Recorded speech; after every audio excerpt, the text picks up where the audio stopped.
What is going on, YouTube? PPS back. It is past the prop for Wednesday. We have a later show today because I don't know. MLB decided to push all the games back today outside of 2. So we were able to do our normal time instead of the 8 a.m. one that we usually been doing. But hey, I don't mind it. I don't mind getting a little bit later in the day with these plays, get a little bit more options so far. So Stu, how we doing today? Yeah, no, I mean, I've been shouting out the schedule makers a lot so far this year, but I wish they'd give us a little bit of consistency on Wednesday. It feels like we have to guess what time we want to do this show every week based on, the schedule these days. But besides that, I'm doing pretty good. I've been talking about a bounce back for a couple shows, and we finally got it last show with the nice 4-0. We were on the same page with Wainwright, and hey, today we're kind of on the same page with another pick as well. So hopefully that's another good omen that things are, going to continue going in the right direction. So I'm pumped, man, ready to go. And hey, we got NBA tonight. I know you don't want to hear about it. That's fun too, for some of us at least. Yeah, I don't know if fun is the word I would definitely use. I'd probably use a lot of other adjectives outside of that to describe it. But yeah, it was good. It was a good show. Obviously, this one was a first inning cash for your boy. I should have taken fucking Jokes, dude. He was like plus 800. I fucking said it. So hopefully somebody listened in here and played it. And beat me to my own pick. But yeah, Julks ended up coming through, cashing it for us with a granny in the first inning off of Manoah. And then the plus money one there on Wainwright. He ended up giving up 9, I think. So I think this was a third inning cash. So that was awesome. I still don't understand this one there. Stu, did you tweet out a link? I believe so. I think you tweeted out the wrong link, my guy. I might have tweeted out. I'm tweeting out a lot of links these days, so I'll work on that. You sent the link that I sent you to get into this. Oh, nice. So people trying to join the stream? Yeah, I have a couple devices here. Yeah, nice, dude. I got like 6, so figure it out, dude. I got to kick them now. My bad. I'm sorry. I've never done that before, I don't think. Yeah, maybe we just kick Stu and we should be good, and I'll just do a play of the day here. Or how about you just include everyone else except me? We see how they do today. Yeah. We got Hefe in here. We got D Bales in here as well. We'll try and get Stu to fix his fuck up because I don't think we've done that before. Okay, there we go. Fix the tweets. Yeah. Oh, not in my Discord though, so it's still wrong in my Discord. That's okay. Yeah. Shout out Twitter for letting you edit tweets as well. So that's actually very nice to have there. We'll give that a quick shout out after that. So yeah, good start. That'd be interesting. It'd be interesting to see the characters we get in here backstage and checking out for today's plays here. So Wainwright came through. The Oakland under as well came through. I told you, man. I told you you should be betting against the A's in some of those weird spots like that. Well, even this morning, everyone I opened up Twitter, everyone, back to the Pirates once again. And I'm on the A's, dog. I know you are. You're the one that's texting me all day, you can't be taken against the A's. And then I was texting you, sweating that bet. We just barely came through. I was very angry, but obviously cashing that first 5 under. I know you had the A's first 5 as well that day. So it worked out well for both of us. My plays were a little sweaty. Yours were like instantly over. Mine both went to like the last out or two, but whatever gets the job done. Yeah, money is money, man. I'm gonna be too mad about it. Just gotta get the last guy here out of the studio here. That's really funny. It was a complete accident, but I would have loved to just see everyone join in here with their random backgrounds at work. It's weird though, because like it doesn't pop a picture up, right? It just says their name, so like I can't see them. Yeah. I just see a name. So yeah, that was. Hey, that's what you get here at Past the Prop. Behind the scenes access. I just kicked this guy and now he's back. So go through the other link, my dude, and we'll figure it out from there.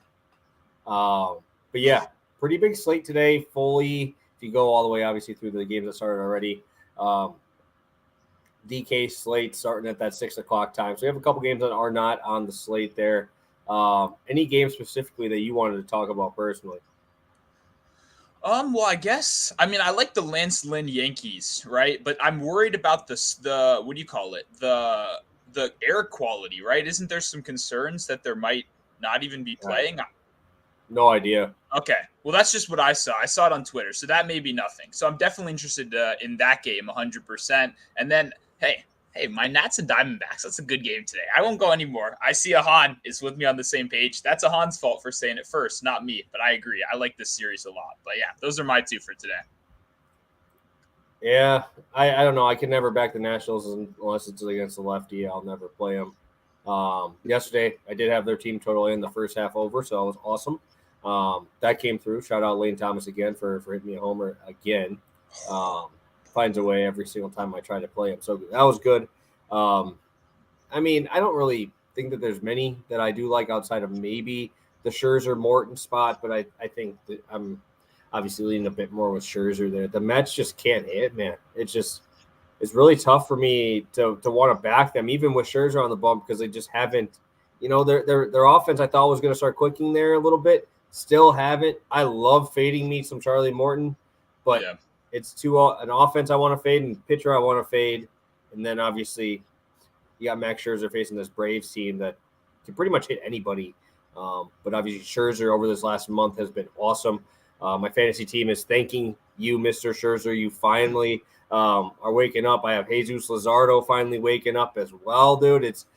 We're coming around. I had a good roster. I thought I'd have a great team, and then this shit happens, and it was kind of scary there for a bit. Now we're starting to catch steam. We're starting to get close to that playoff push for fantasy baseball there. So hopefully we'll continue to roll here. Yeah, no, I mean, it's always, that's how it is. It's a year-long kind of league. It's good to see some of these guys finally heat up. And yeah, like you said, too, the Braves, I mean, Scherzer's been good, but man, they just swing for the fences now. Even a guy like Matt Olson, who was an average and doubles guy, is, now a homers and lower average kind of guy so far this year. So it'll be interesting. I mean, I feel like if you just picked a Brave to hit a home run every single day, you'd probably be doing pretty well so far this year. Yeah, and it's weird because, they're the ultimate DFS team, right? Because you can fade them, too. They will strike out a lot, right? And that's something that we obviously are looking for in our pitchers is getting strikeouts. But also, I mean, it's very uncomfortable for every single pitch that you're watching because those guys can literally hit it out of the park anywhere, anytime. It doesn't even matter. So, tough team to fade, but one that has put up some numbers for fantasy teams. I'm looking at the other games here on the slate. It should be some fun ones. I love seeing these double-digit totals, which is starting to come around with all of this heat coming around, this heat wave coming through. So, Sam messaging here, postpone risk for New York, Washington, Cincinnati, and Philly. That is obviously concerning. Hopefully not too many of them are delayed or concerned with the air stuff there, but I haven't heard anything too bad. I know Rockies might be worried with rain. I think that's the only one that really has bad rain stuff. I don't know what Cincy's for. Would Cincy be for the same stuff? I would guess so. I don't know. All I know is the pictures in New York, like Ahan said, are crazy. It's gray in the sky. And then I know here in DC, I got an email as well, an air quality email, but it doesn't look like dystopian here. So it's really hard to say how many of these are actually going to be affected. I have no clue, but I don't know. And yeah, Cincy does seem a little out of range, so I'm not 100% sure on that one. Yeah, I didn't hear anything there. Obviously, it's really nice here right now, about 75 and sunny. And I'm much more north than Cincy. So I guess we can get it rolling here. Guys, if you do have questions, drop them in the chat. We will try our best to get to everything. And let's get this thing rolling here. And I'll kick it over to you for your plus money spot. Sounds good. We're going to Marcus Semien, who obviously you guys probably know is pretty much the hottest hitter in baseball right now, maybe outside of Luis Arias. And then I'm going to be stealing your leg that you ran on the last show. We're going no win for Williamson in this one. I'll start out with Semien. This is minus 150. So if you're willing to play the juice, or you have one of those DK odd boost, which I know they do tons, then I would use it there. But we don't really like to play the juice right here. I like getting it to plus money. But the thing is, Flaherty, we know the walks is the biggest thing, right? That's been his thing all year long. But over the last two starts, he's actually held it down a little bit. Only 2 walks total over his last 2 starts. But the good thing is he gave up 13 hits in those games. So when he isn't walking a ton of guys, it's kind of clear he's giving up, average. And obviously, I don't know if there's a single team any pitcher wants to avoid more than the Rangers right now. This is an absolutely stacked lineup. So even if you are going to walk this guy, you've got an absolutely brutal lineup behind you with Corey Seager directly behind you. So many runs opportunity. He's top 3 in all of these stats individually so far this season in both hits, runs, and RBIs. It feels perfect for this bet, right? If he gets walked, I'm very confident the lineup behind him can take care of business. I also believe if Flaherty somehow got the control back on track, he's throwing it over the middle. 13 hits last 2 games sounds perfectly fine for me for a guy on a 25-game hit streak right here. Obviously, the RBI potential is a little bit more limited, but the back of that lineup, like we mentioned last show, is surprisingly good as well, especially Tavares getting on base all the time. So definitely like this lineup. I think this is a very good way to take advantage of it. Like I said, if you just want to keep it that way, you can obviously use the odds booster, play -150. But the Williamson no win, only gone over, right, the 5 innings once. It was last game when you played it against your Brewers, but it's not like he suddenly threw 100 pitches. He threw 92 pitches with his best stuff of the year, right? So the pitches totals before that were still in the 80s. It's not like this guy, they're going to let him go super deep. He's still super young. And guess what? It's a lefty going up against a pretty strong Dodgers lineup right here. Obviously, the win prop, you need to actually win the game, and they are pretty, big underdogs in this matchup as well. I like the -400. I mean, you played at -750 last time. So I think that's why I'm kind of scared, bro. That's why I'm kind of scared, because I was going to bring this up is why is this not 700? Yeah. Well, James Caprillion was -400 yesterday. Yeah. And he played Mitch Keller at home. That's why I'm saying, like, I'm worried, bro, because Syndergaard's about to get his titties lit too, bro. He's about to get hit around here. Like, this man ain't getting out of this game without giving up like 5. So I like both teams to just fucking come undone. Dude, this Dodgers pen is fucking awful, dude. Like, oh my God. That's why I'm almost concerned. Like, it's almost scaring me to a point where, like, I'm a little bit scared because of Caprillion yesterday.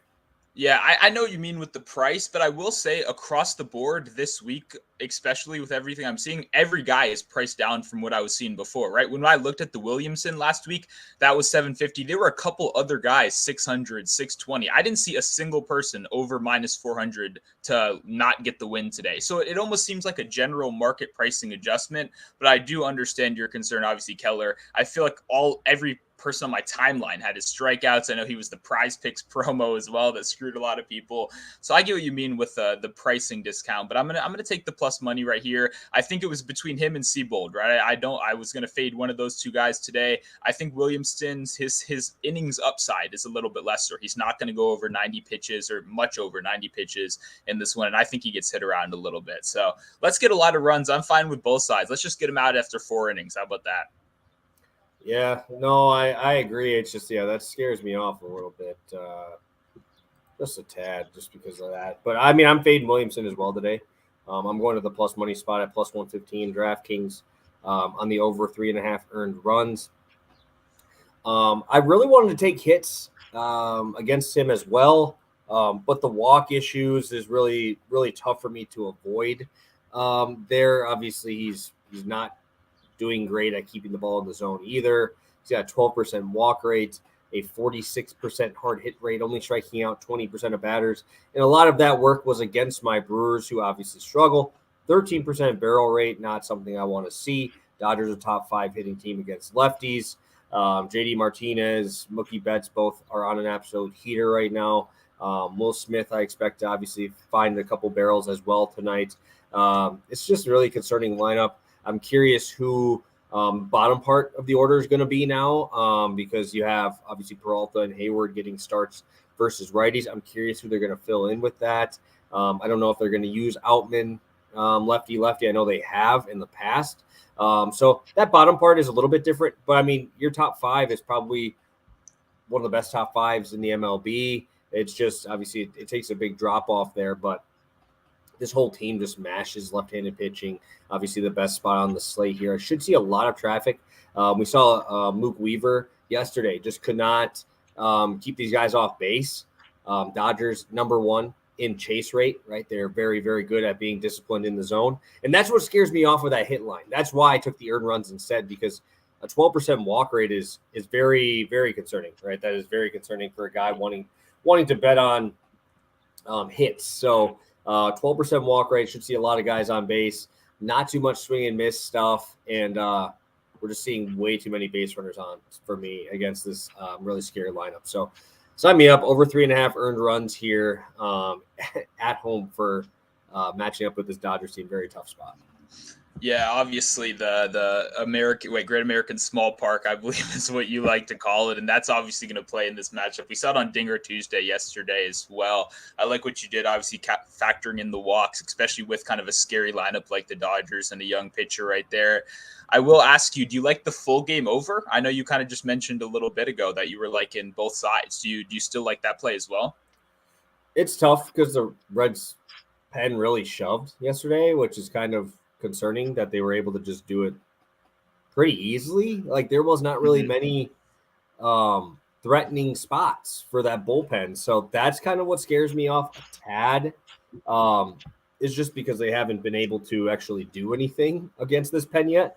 So a little concerned there in terms of the over, but I think both sides should score. Like I said, that's the only reason I'm kind of nervous about that win spot, because I didn't mind it in the last one because, I mean, we saw how good the Reds pen was, but they've been getting hit around away, right? They were getting hit around away, and obviously dude, this price is just fucking with my head. Hey, man, we'll take plus money. Like plus money Bob's here at exactly the right time. Back-to-back plus money spots so far on our plays, and hey, maybe we got some more. Who knows? Yeah, it's good. Let me take a look. I'm just checking the chat here. I seen this as probably one of the more popular ones there. I saw this on Twitter by a couple guys that I follow, so that was interesting there. Obviously, Thor is a guy you guys want to obviously attack for stolen bases. I don't expect it to be in the plus 200 range for very much longer, just because I saw last game, I think he threw against, maybe it was the Guardians, one of those, and it was like plus 130 for everybody. It was wild for like four people. So would not be surprised to see that number very, very low pretty quickly. Yeah, no, it's pretty solid. And hey, maybe we'll talk about that a little bit later too. Who knows?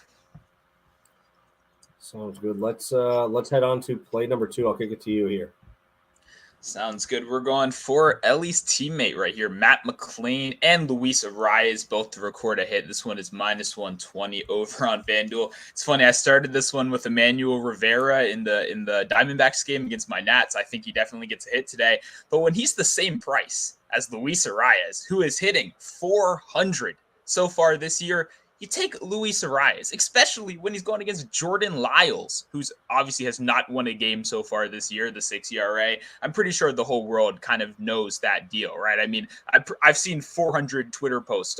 It's deserved for Arias, obviously. This isn't even just a gambling Twitter thing. This is like the whole MLB community is kind of coming around to appreciate Arias, and he's just been absolutely on fire. So there's absolutely no reason for me to fade this. He's hitting extremely well right now, has a good matchup right here. I'm just going to keep on riding that train. I expected it to be minus 400. FanDuel does that sometimes. If you go on FanDuel every day, you know. It was minus 340. That's within his usual range of outcomes. That's normally where he is. So I was not scared off by that number at all. And then over for McLain on the red side of this one, man, he's been so good so far. I mean, it's really hard to kind of expect that kind of production out of a rookie, but right, 13 of 15, has to hit in 13 of his last 15 coming in, hitting over 320 so far on the season. Thor is really, really, really struggling on the road. 9 ERA, over 300 opponent batting average so far.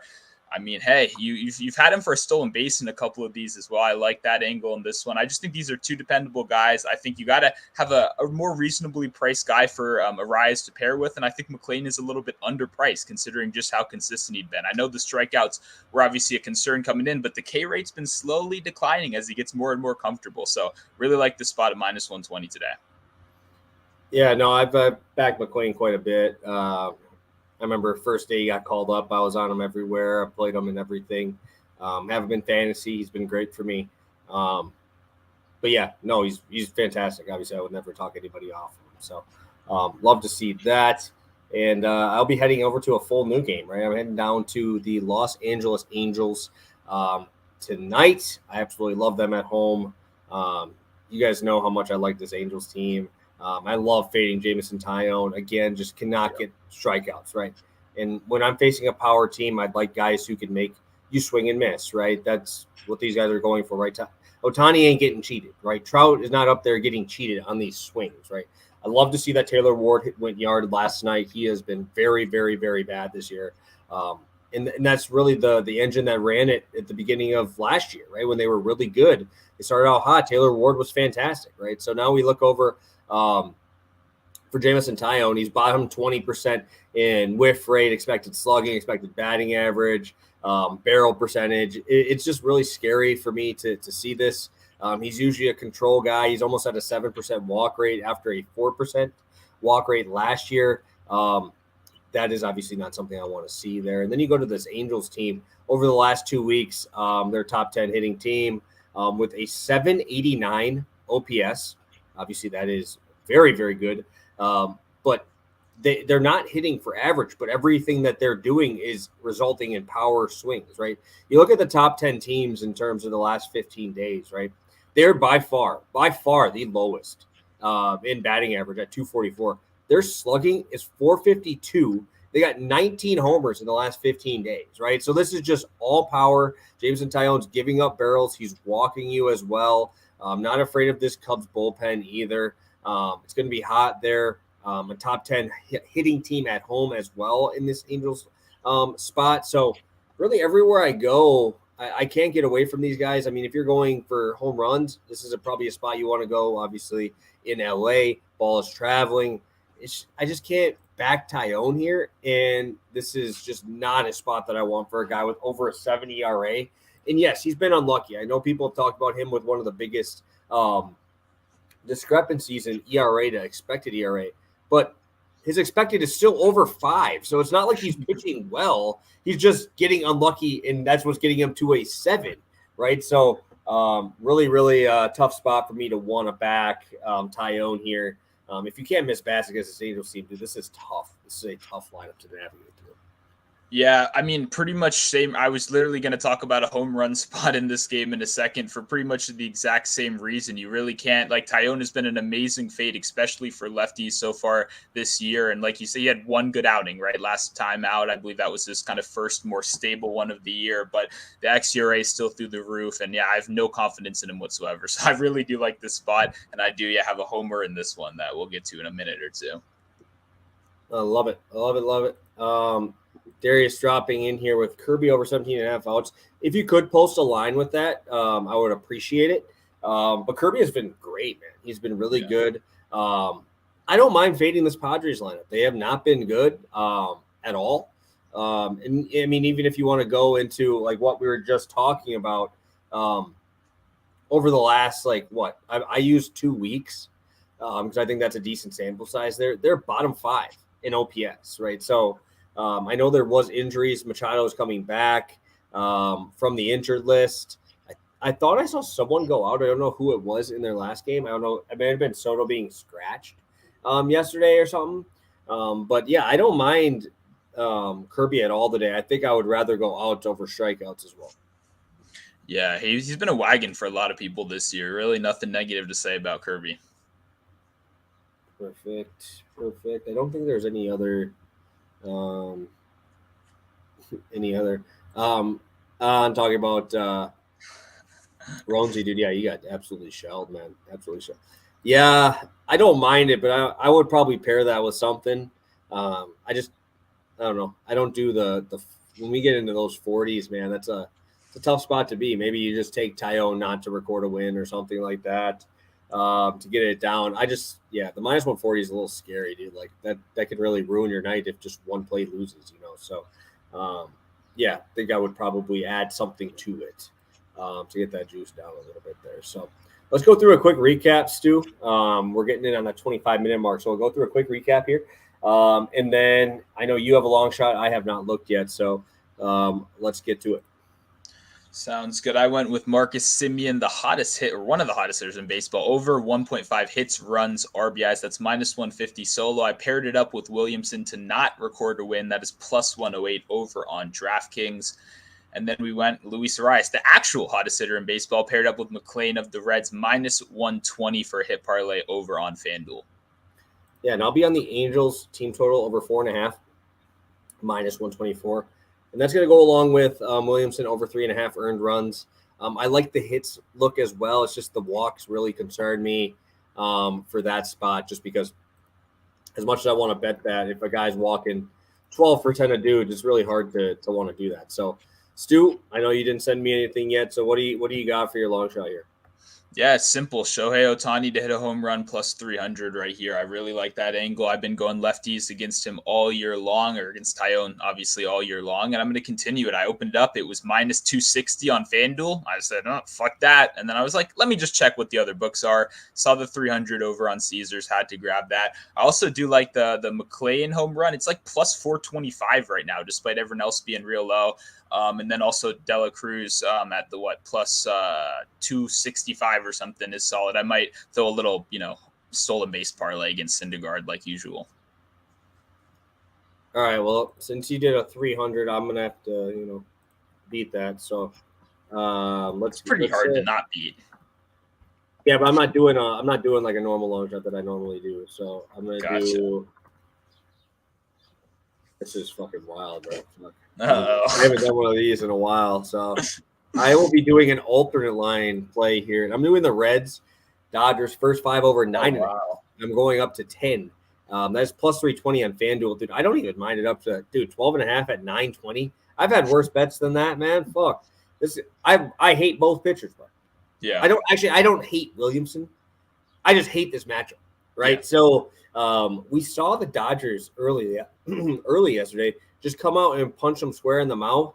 Yesterday, obviously, Gonsolin is on another planet right now than Syndergaard, right? So if Syndergaard misses up ever, this ball is going to be flying. I like this Reds team at home, dude. They're scrappy. They find a way to get on base. They steal. They got India at the top. They got Fraley at the top. And obviously, I'm a big McClain fan as a fantasy owner as well. So I think this is a great spot for the value here at 320.